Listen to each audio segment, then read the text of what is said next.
السلام علیکم ورحمۃ اللہ وبرکاتہ۔ امید کرتے ہیں کہ آپ سب خیر و عافیت سے ہوں گے۔ اللہ تعالیٰ آپ سب کو اپنے حفظ و امان میں رکھے۔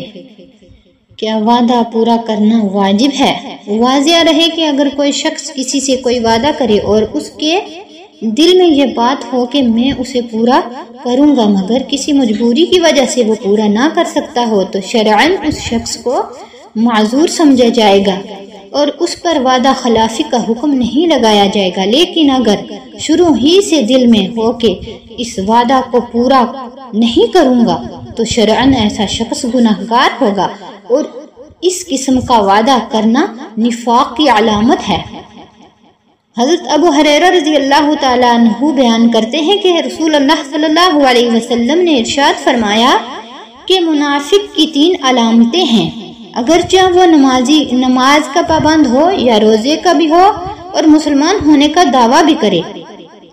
وہ 3 علامتیں یہ ہیں: نمبر 1، جب بات کرے جھوٹ بولے۔ نمبر 2، جب وعدہ کرے تو وعدہ کی خلاف ورزی کرے، وعدہ کر کے وعدہ پورا نہ کرے۔ نمبر 3، جب اس کے پاس امانت رکھی جائے تو اس میں خیانت کرے۔ السلام علیکم ورحمۃ اللہ وبرکاتہ۔